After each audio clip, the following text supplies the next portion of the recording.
And welcome to episode 35 of Two Idiots Reading Comics. Welcome to the show. This week we're going to be reading War of the Realms. Make sure you're following us on Instagram, Twitter at Two Idiots RC. Our Facebook is Two Idiots Reading Comics. If you're listening to the podcast, go follow our YouTube page, Two Idiots Reading Comics. And if you're on the YouTube page, go follow our podcast. It just helps our numbers and helps us get out there to everybody else. But let's get into the show.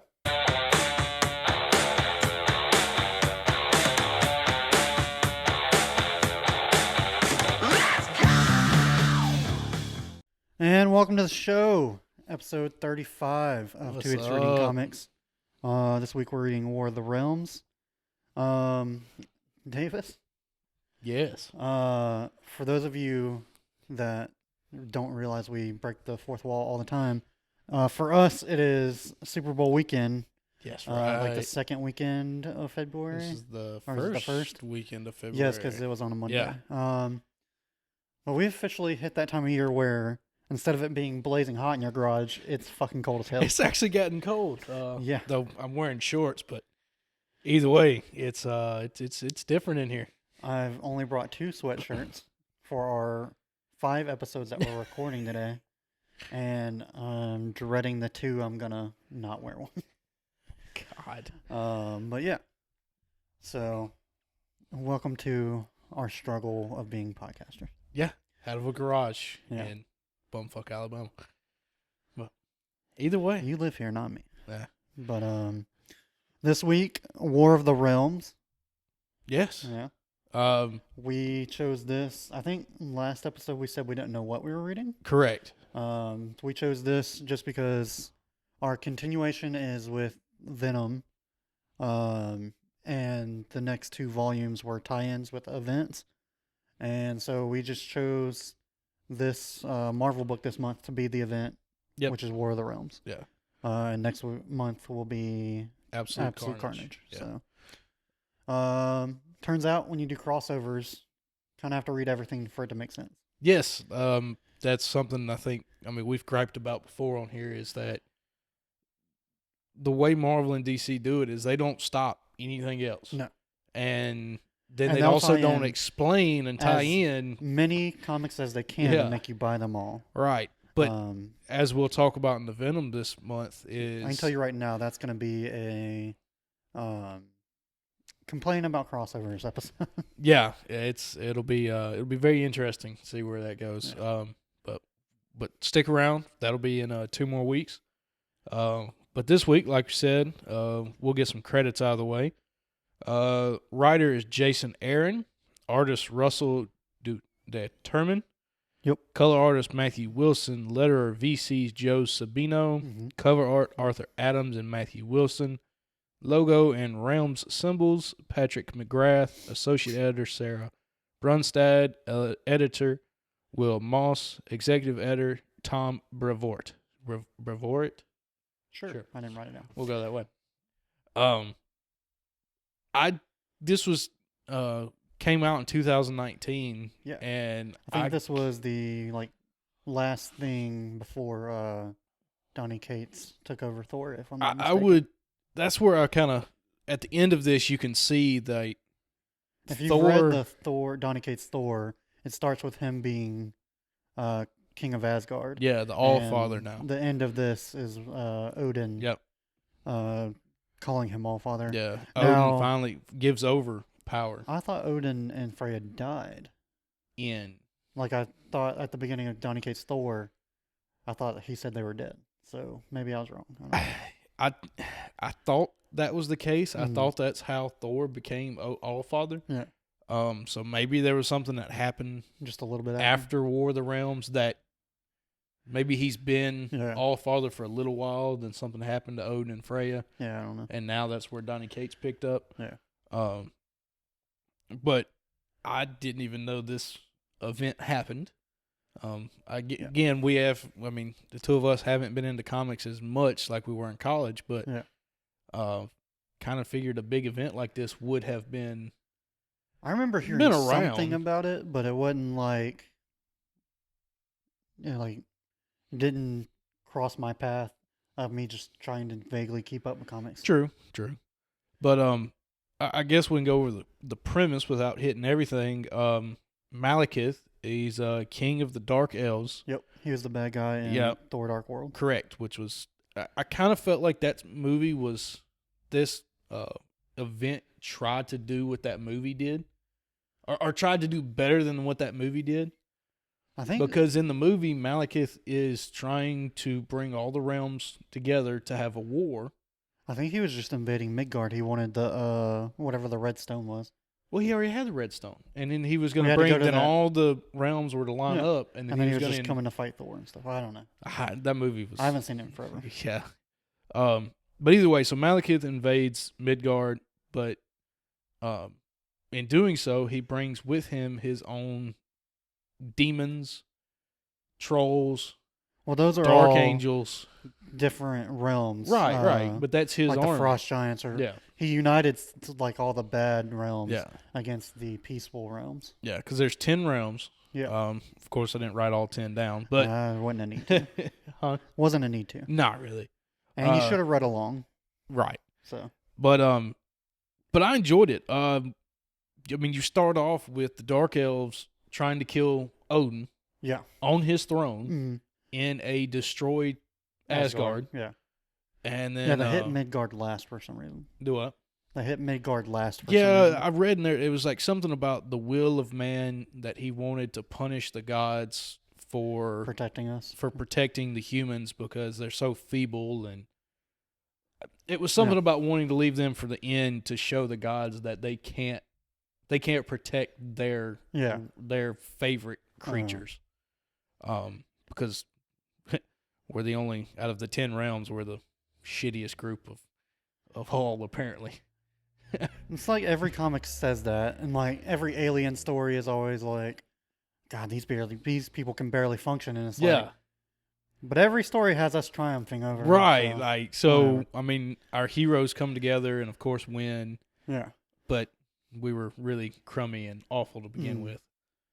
I guess I should probably. I have a couple complaints. I should probably get out of the way. Issues 1 through 3 were like really like. Now I've been on this weird kick where like I'm not super into like mainstream superhero comics right now, and issues 1 through 3 were really tough to get through. I don't know. They were just like.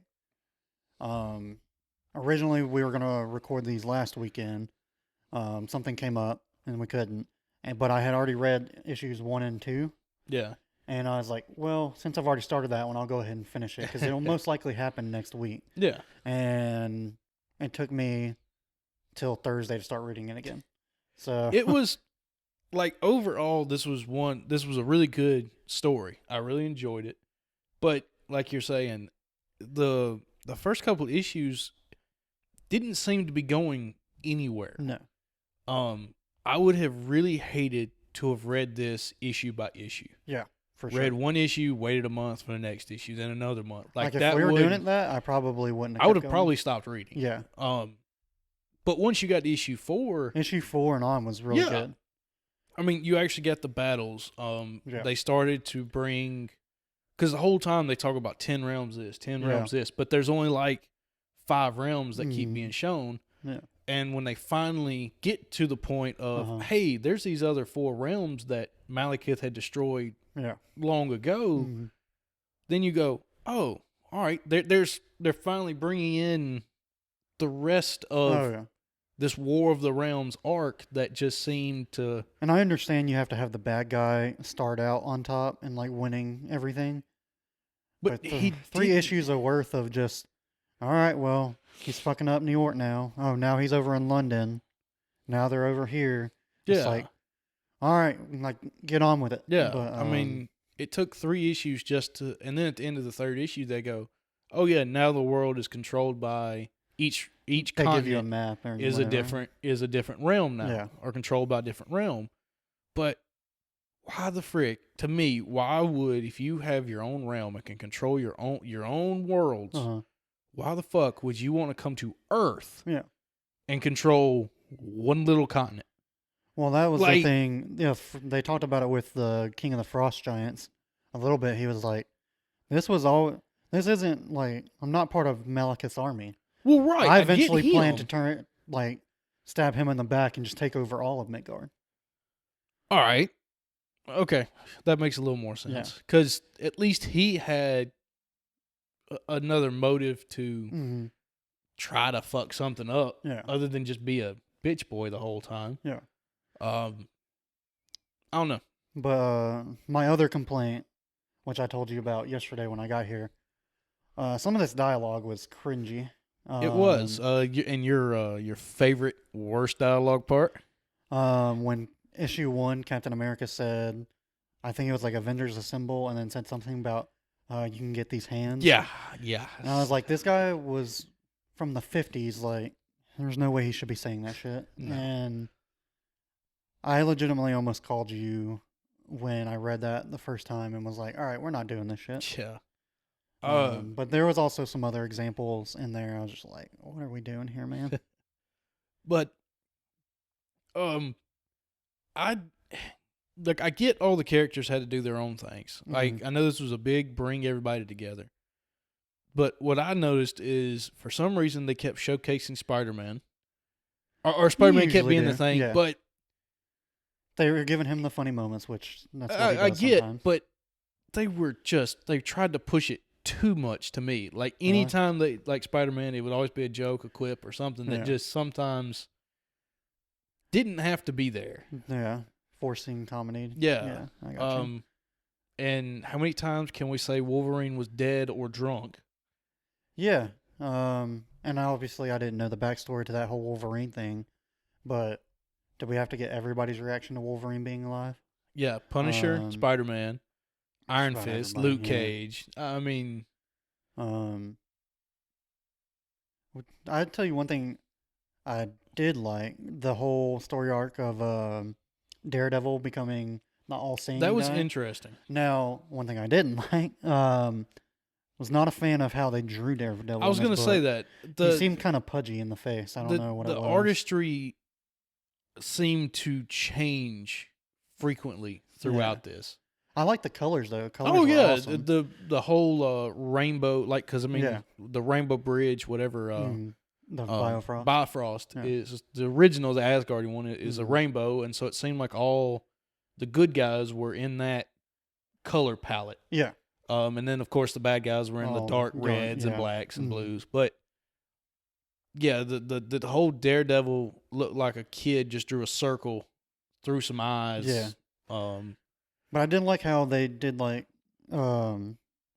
he when his he black had looked like a like universe stars and stuff like that. That was cool. But they just kind of drew him kind of like pudgy and like Pillsbury Dough Daredevil. I did like how he, out of all the characters that have power and strength, I like that they gave him, he's just blind. He has a little bit of, he has good hearing and a little bit of all extra of senses. That they gave him the ability to become a god. Oh yeah, or a lord, whatever they want to call him. Instead of giving it to Captain Marvel or Captain America or. Well, yeah, it makes sense. Is like we know you can't see, but you have the best senses out of everyone here. Yeah. You go ahead and do this, and you'll be able to see and hear everything. Yeah. Now, the whole Loki getting eaten by his father. Yeah. But yet surviving in the stomach. Yeah.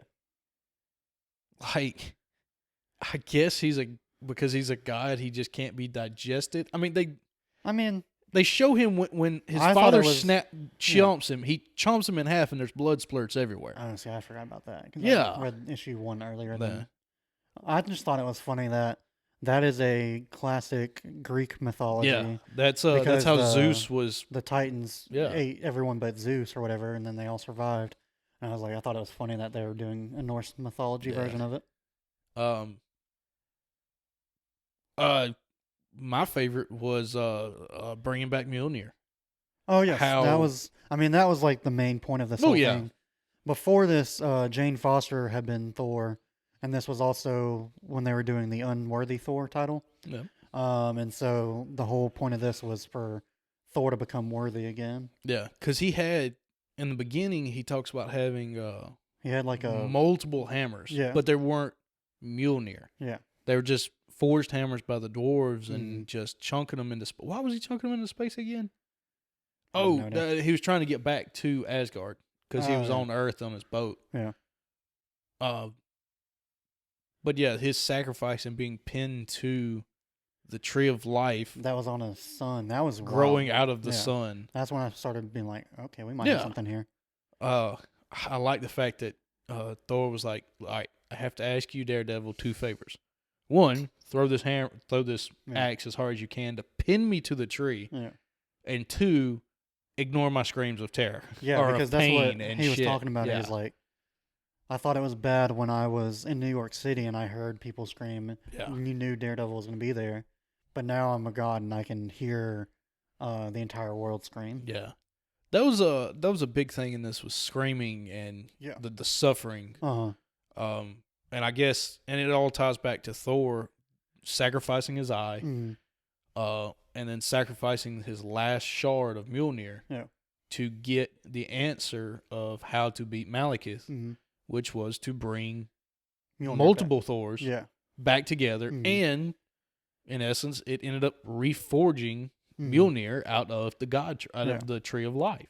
And now that you bring that up, that whole, like the young and the old Thor is all based off of the incredible storyline that we will eventually do as a continuous on here. Yeah. But probably now that we are confirmed, Love and Thunder is based off Thor: Love and Thunder. Yeah. Is based off of that story arc.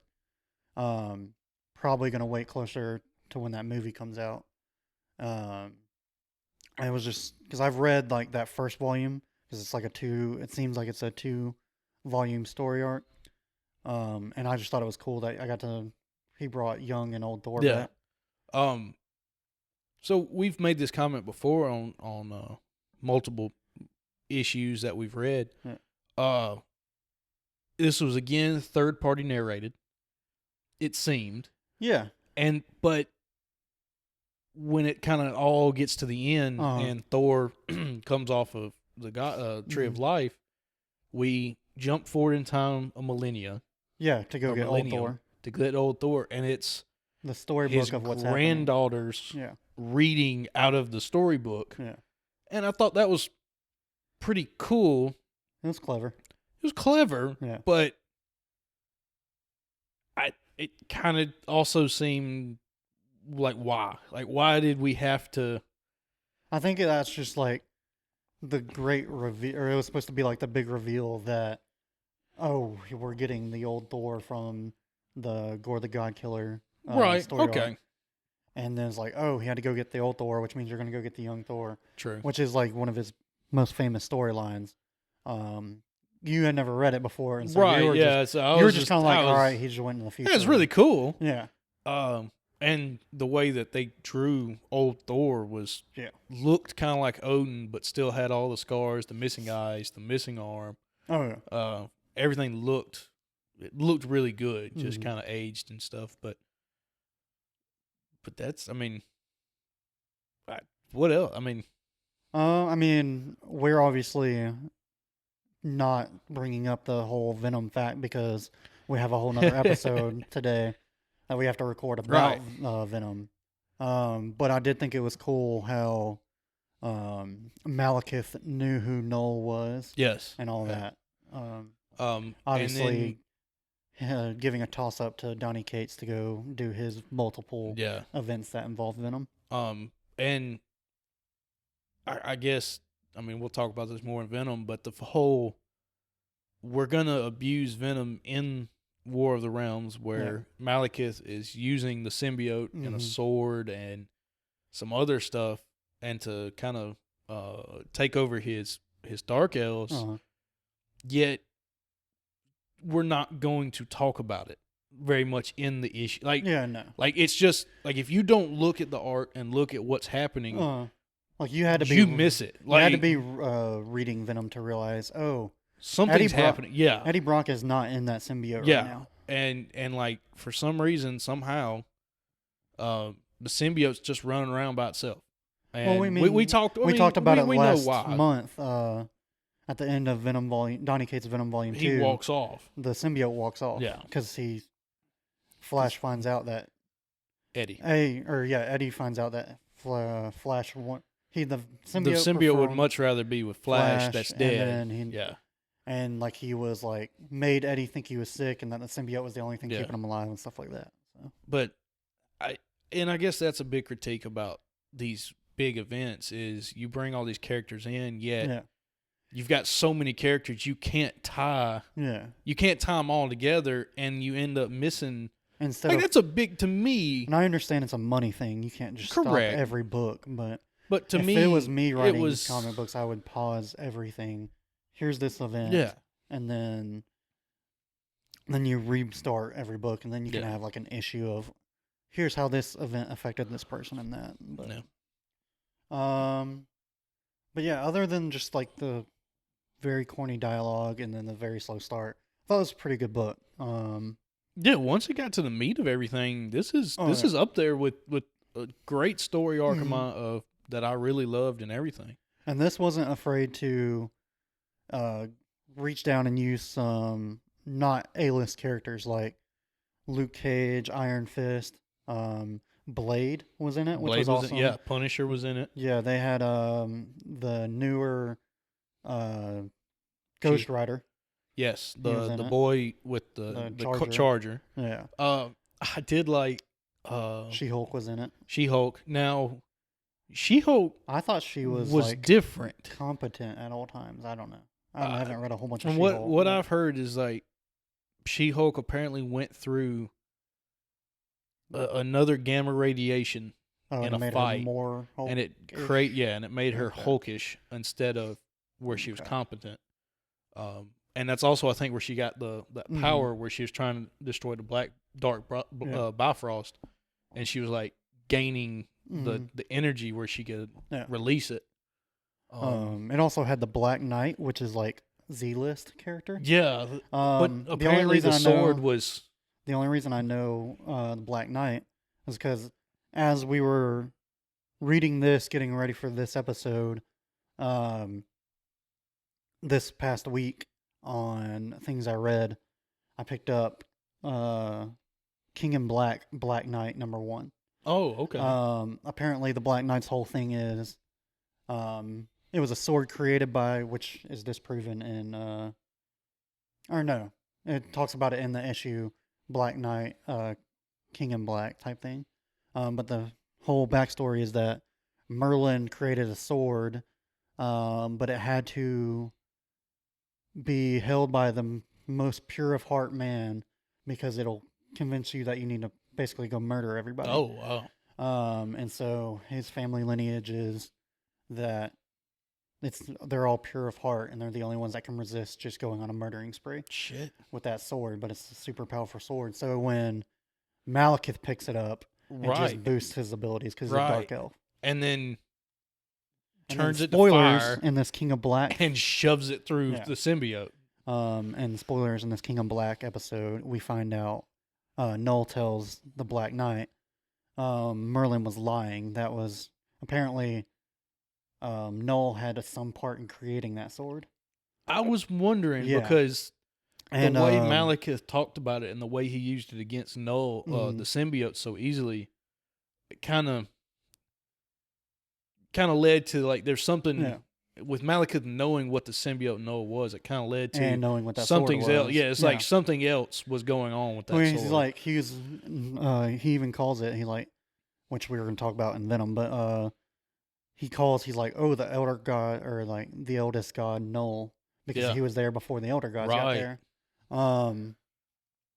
But he takes that sword and in King in Black, he's like, actually, your family wasn't the most pure heart. Merlin lied to you. He just gave it to y'all, and some other shit. But that was really reading the King in Black issue made that section of the comic more interesting to me. Cool. But what are we at?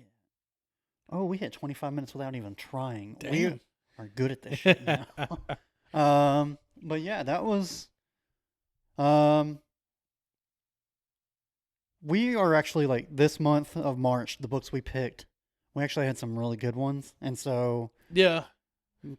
me only liking the back half of this volume lowers it in my mind, just because we Understand. also Yeah. read Power Rangers, Right. the Black White Knight, or White White Knight. I Batman. really liked. Venom Invincible Volume 3 was good. and Invincible. I mean, this is And for us a the- good month of yeah. comics, and again, like you said, It just- the first half. If this had been all, If this had been, what was it, I think it was 8. January, and we had Deathstroke, we'd be talking about this book a lot differently. Yeah. But yeah, it was still pretty good towards the end, and it wrapped up nicely. Do you have any final thoughts about it? You wanna say? No, just really like we've critiqued some of the art a little bit, and but Yeah. other than that, Colors were awesome, though. oh yeah, everything I mean, else was great about this. yeah. But other than that, that's all I've got. All right. Well, next week, like we said, we're going to be reading Batman White Knight, Yes. which was suggested to us by a YouTube comment. Yep. And I will have to look that up, but we're definitely going to give him a shout out on next week's episode. And it's just that easy, man. You tweet at us, 2IdiotsRC, comment on one of our Instagram pictures, 2IdiotsRC. We have almost 100 people on our Facebook now, which, like I said, this is Super Bowl weekend for us. We might be at 100 already, which is just funny because that's the one platform I didn't want to do anything on. Just comment, all that fun stuff. Anywhere we're at, just comment on our stuff. A book you want us to read, and we'll check it out. Like he did, and we will definitely be getting to that next week. Now he did this back in 2020. It's been a while. Yeah, we'll have to apologize in the next issue, but but we will get to it eventually. Yeah. So, but that does it for this week, man. alrighty. All right. We'll see y'all next time. All right. Bye. Bye.